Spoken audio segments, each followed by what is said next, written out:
बिस्मिल्लाहिर्रहमानिर्रहीम। अस्सलाम वालेकुम वरहमतुल्लाहि वबरकातुहू। उम्मीद है आप तमाम स्टूडेंट खैरियत से होंगे। आज हम इक्वेजन बैलेंस के दूसरे लेक्चर के साथ पेश खिदमत हैं। आइए अपने सिलसिले का आगाज़ करते हैं।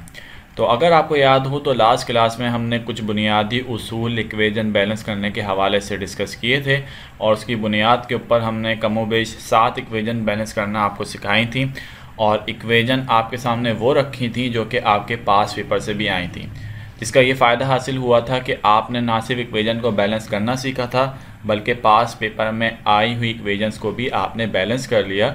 यूँ इस तरीके से आपकी एग्ज़ाम की प्रिपरेशन भी साथ में हो गई थी। तो आज इस इक्वेजन बैलेंस को मज़ीद हम कुछ डिफ़िकल्टी लेवल में और आगे बढ़ा रहे हैं और कुछ मज़ीद टेक्निकल इक्वेजन्स को बैलेंस करेंगे, जिसके लिए रूल नंबर 6 आपके सामने रखा गया है।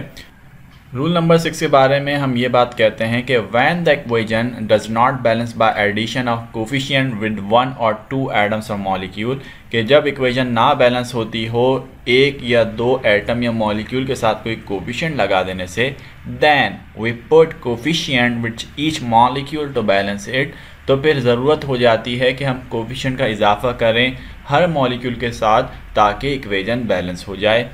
एक बार फिर इक्वेजन में वो लाने की कोशिश कर रहा हूँ जो कि आपके पास पेपर से हो, ताकि कॉन्सेप्ट तो समझ में आए ही, साथ में पेपर के हवाले से भी आपकी एक अच्छी प्रैक्टिस हो सके। तो एग्जाम्पल नंबर 8, ये एग्जाम्पल नंबर 8 में जो इक्वेजन आपके सामने आने वाली है ये ईयर 2013 और ईयर 2017 में आपके बोर्ड के एग्ज़ाम में आ चुकी है।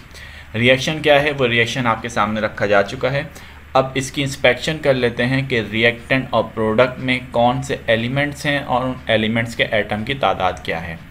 तो हम ये देख सकते हैं कि इस इक्वेजन या इस केमिकल रिएक्शन में जो एलिमेंट्स हैं वो के से मुराद पोटेशियम, Cl से मुराद क्लोरीन और O से मुराद ऑक्सीजन है। तो ये जब हमने आइडेंटिफाई कर लिए तो फिर दोनों तरफ इनके एटम्स की काउंटिंग हम यहाँ पर लिख देंगे। अगर थोड़ी सी डिफ़िकल्टी आ रही हो तो पार्ट 1 को दोबारा मुलाहिज़ा कर लीजिएगा, तो एटम की काउंटिंग के हवाले से कन्फ्यूजन इंशाअल्लाह वो दूर हो जाएगी।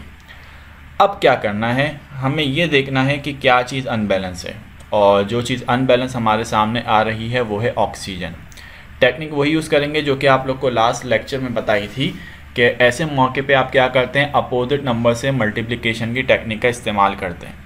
तो यहाँ पे भी मैं यही करूँगा कि अपोजिट नंबर का मतलब ये है कि जहाँ ऑक्सीजन 2 है उसको मैं 3 के कोफिशिएंट से मल्टीप्लाई करवाऊँगा और जहाँ 3 है वहाँ 2 के कोफिशिएंट से मल्टीप्लाई करूँगा। अब सबसे पहले मैंने किया ये कि रिएक्टेंट की तरफ कोफिशिएंट 2 का इजाफा कर दिया, और लास्ट क्लास में आपको याद होगा हमने डिस्कस किया था और रूल ये था कि जब आप किसी मॉलिक्यूल के साथ कोई कोफिशिएंट लेते हैं तो वो कोफिशिएंट उस मॉलिक्यूल में मौजूद हर एलिमेंट से मल्टीप्लाई करता है। तो इसका मतलब ये हुआ कि ये 2 पोटेशियम से मल्टीप्लाई करेगा, ये 2 क्लोरीन से मल्टीप्लाई करेगा और ये 2 ऑक्सीजन से मल्टीप्लाई करेगा, जिसके नतीजे में इनके एटम्स की तादाद 2, 2 और 6 रिस्पेक्टिवली हो जाएगी।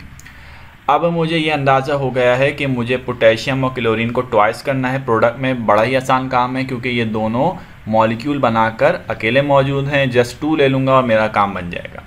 और ऑक्सीजन के बारे में भी क्या राय थी, अपोजिट नंबर, यानी जो 2 था उसको 3 से मल्टीप्लाई करूँगा और जो 3 था उसको 2 से।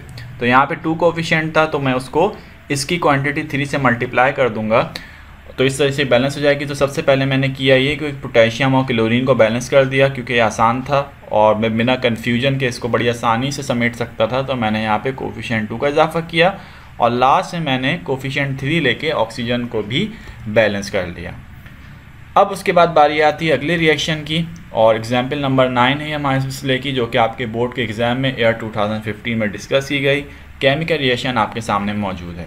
इंस्पेक्शन कर लें तो रिएक्टेंट और प्रोडक्ट में आप देख सकते हैं हमारे पास सिर्फ और सिर्फ यहाँ पर 2 एलिमेंट्स इस्तेमाल किए गए हैं जिनकी क्वांटिटी वाज़े तौर पर लिखी है और वो आपके सामने इंस्पेक्शन मेथड में मौजूद भी है। अब हमने यहाँ पे किसको अनबैलेंस पाया, वो है क्लोरीन को, और दोबारा वही टेक्निक जो हमने पीछे यूज़ की है यहाँ पे भी उसको इस्तेमाल कर लेते हैं। तो सबसे पहले मैंने प्रोडक्ट में 2 का इजाफा किया, जिसके नतीजे में Sb की तादाद वो डबल हो गई, जबकि Cl की तादाद वो 6 टाइम हो जाएगी। तो अब यहाँ पे आसानी है कि Sb भी अलहदा है और Cl भी अलहदा मौजूद है। तो यहाँ पे अगर मैं कोफिशिएंट का इस्तेमाल कर लूँ तो देखिए 3 मैंने जब क्लोरीन के साथ लिया तो नतीजतन उसके एटम की तादाद वो कितनी हो जाएगी, 6 हो जाएगी। तो यहाँ पे क्लोरीन तो हमारा वो बैलेंस हो गया। और एस भी एंटीमनी उसके एटम्स की तादाद मुझे रिएक्टेंट में डबल करनी है, बिल्कुल अकेला है तो उसके साथ जस्ट 2 कोफिशिएंट का इजाफा कर दूं तो इस तरीके से इसकी तादाद भी प्रोडक्ट के बराबर हो जाएगी, यानी कि ये इक्वेशन भी बैलेंस हो गई। तो अभी आपने पिछले दोनों इक्वेशन को ही मुलाहिजा किया है कि यहाँ पे इक्वेशन बैलेंस करने के लिए हमें हर पार्टिसिपेंट के साथ किसी न किसी कोफिशिएंट का इजाफा करना पड़ रहा है कि जिसके बाद जाके ही हमारी इक्वेशन बैलेंस हो रही है। तो इसी वजह से इन इक्वेशन को मैंने पहले से मैं नहीं रखा था, दूसरे से मैं रखा था कि डिफ़िकल्टी लेवल थोड़ा सा मज़ीद इंक्रीज़ हो। फिर जब आप तीसरे से में आएंगे तो फिर इक्वेशन का जो टेक्निकल लेवल है वो और बढ़ जाएगा और इंशाल्लाह प्रैक्टिस करने के साथ ही आप इन चीज़ों को समझ भी लेंगे। पास पेपर तो साथ में ही सॉल्व करवा ही रहा हूँ आपको, तो इस तरीके से एग्ज़ाम के हवाले से प्रैक्टिस आपकी कंटिन्यूसली हो रही है। अब उसके बाद एक और रिएक्शन आपके सामने है, ये 2014 में एग्ज़ाम्स में आया है। इक्वेशन आपके सामने मौजूद है। नाइट्रोजन, हाइड्रोजन और क्लोरीन ये एलिमेंट्स इस इक्वेशन का या इस रिएक्शन का हिस्सेदार हैं। रिएक्टेंट और प्रोडक्ट में इनकी तादाद आपके सामने मौजूद है। तो यहाँ तो कुछ भी बैलेंस नज़र नहीं आ रहा। नाइट्रोजन भी दोनों तरफ मैं देखूँ अनबैलेंस है, यूँ ही हाइड्रोजन और इसी तरीके से क्लोरीन। एक बात मेरे लिए बड़ी ही आसान है कि यहाँ क्लोरीन और यहाँ पे नाइट्रोजन वो कैसे हैं, बिल्कुल अलोन हैं।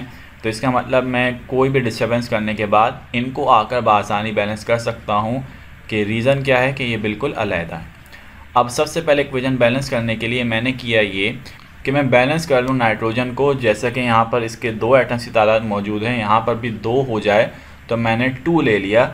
नतीजतन नाइट्रोजन तो डबल हुआ ही, लेकिन हाइड्रोजन भी कोफिशिएंट 2 से मल्टीप्लाई करके 6 टाइम हो जाएगा। अब उसके बाद मैंने क्या किया, मैंने यहाँ पर 6 ले लिया और वो 6 लेने की वजह क्या थी, क्योंकि रिएक्टेंट में हाइड्रोजन कितने हो गए थे, 6 टाइम हो चुके थे। तो इसका मतलब प्रोडक्ट में भी वो 6 टाइम हो जाए। और मैं ये बात ऑलरेडी जानता हूँ क्योंकि यहाँ पे क्लोरीन कैसा है, सेपरेट है, तो मुझे किसी भी हालात में इसको बैलेंस कर लेना ईजी रहेगा। अब जब मैंने HCl के साथ 6 कोफिशिएंट लिया तो इसके नतीजे में H और Cl दोनों के एटम्स की तादाद वो 6 टाइम हो जाएगी, जिसको बआसानी में रिएक्टेंट में कोफिशिएंट 3 से मल्टीप्लाई करवा के बैलेंस करवा सकता हूँ। तो आप देखिए यूँ इस तरीके से ये इक्वेशन भी बैलेंस हो गई और रिएक्टेंट प्रोडक्ट में एलिमेंट्स के एटम की तादाद वो बराबर आ गई। उसके बाद आज के सिलसिले की ये आखिरी इक्वेशन है। ईयर 2015 में ये रिएक्शन बैलेंस करने के लिए आया। केमिकल इक्वेशन आपके सामने रख रहा हूँ। इसमें एलिमेंट्स जो इस्तेमाल हुए हैं वो एल्यूमिनियम, हाइड्रोजन और क्लोरीन है। रिएक्टेंट और प्रोडक्ट्स में इन एलिमेंट्स के एटम की तादाद आपके सामने है। यहाँ पे आपको जो एलिमेंट्स डिसबैलेंस नज़र आ रहे हैं, अनबैलेंस हैं, वो हाइड्रोजन और क्लोरीन है, जिसे हमें बैलेंस कर लेना है। तो यहाँ आप देखिए कि एल्यूमिनियम बिल्कुल अलहदा है और H और Cl वो आपस में ग्रुप बनाए बैठे हैं। तो इसका मतलब कि रिएक्टेंट साइड में कोई भी तब्दीली करना मेरे लिए आसान है, जबकि प्रोडक्ट साइड में मुझे इंतहाई समझदारी के साथ कोफिशिएंट का इजाफा करना है। एक चीज़ जो कि मैं यहाँ पर देख रहा हूँ वो ये कि क्लोरीन के जो एटम्स की तादाद है वो ऑड नंबर में है और ऑड नंबर को बैलेंस करना हमेशा दुश्वार रहता है। तो मैं क्यों ना इसे इवन नंबर में ले आऊँ, और इवन नंबर में लाने के लिए मैंने क्या किया कि इसके साथ कोफिशिएंट 2 का इजाफा कर दिया। अब इसके नतीजे में क्या होगा कि एल्यूमिनियम के एटम की तादाद भी कोफिशिएंट 2 से मल्टीप्लाई करके डबल हुई और फिर क्लोरीन जिसके 3 एटम्स यहाँ पे मौजूद हैं वो कोफिशिएंट 2 से मल्टीप्लाई करेगा तो इसकी तादाद यहाँ पे 6 टाइम हो जाएगी। तो अब यहाँ पे मैंने देख लिया कि बड़ी कामयाबी के साथ एल्यूमिनियम और क्लोरीन इनके एटम्सों में इवन नंबर में ले आया हूँ और बड़ी आसानी के साथ मैं प्रोडक्ट में भी इसको बैलेंस कर लूँगा उस वक्त कि जब मैं रिएक्टेंट में HCl को जब मैं ग्रुप में देख रहा हूँ। तो इसका मतलब यहाँ पर मैंने क्लोरीन की जो क्वांटिटी बनाई है वही क्वांटिटी हाइड्रोजन की भी बना लूँ, तब जाके मैं यहाँ बआसानी इसको बैलेंस कर सकूँगा। तो इसका मतलब भी ज़रूरी हुआ कि यहाँ पे हाइड्रोजन के एटम्स की तादाद भी 6 टाइम हो जाए। तो 2 को मैं किस नंबर से मल्टीप्लाई करूँ कि मुझे 6 हासिल हो जाए, तो मैं कोफिशिएंट 3 ले लूँगा और 3 जब 2 से मल्टीप्लाई करेगा तो मुझे 6 हासिल हो जाएगा। तो अब मुझे समझ में आ गया कि मुझे रिएक्टर में क्या करना है। मुझे एल्यूमिनियम के साथ 2 ले लेना है, एल्यूमिनियम बैलेंस हो गया, जबकि HCl के साथ कंबाइन में कोफिशिएंट एक 6 ले लूँगा जो दोनों से मल्टीप्लाई करके उनकी तादाद को 6 टाइम कर देगा। यूँ इस तरीके से इक्वेशन बैलेंस हो जाएगी। तो आज की क्लास में हमने डिफ़िकल्टी लेवल 2 को डिस्कस किया। इक्वेशन बैलेंस का दूसरा पार्ट था। अगर इस टॉपिक को समझाने के लिए आपको हमारी मेहनत पसंद आई हो तो हमारी वीडियो को ज़रूर लाइक कीजिएगा, इल्म फैलाने में हमारा साथ दीजिए और हमारी वीडियो को अपने दोस्तों के साथ शेयर कीजिए। हमारे चैनल को सब्सक्राइब करना ना भूलिएगा। इंशाल्लाह नेक्स्ट क्लास में आपसे दोबारा मुलाकात करते हैं। जब तक के लिए इजाज़त दीजिए। अस्सलामु अलैकुम व रहमतुल्लाहि व बरकातुहू।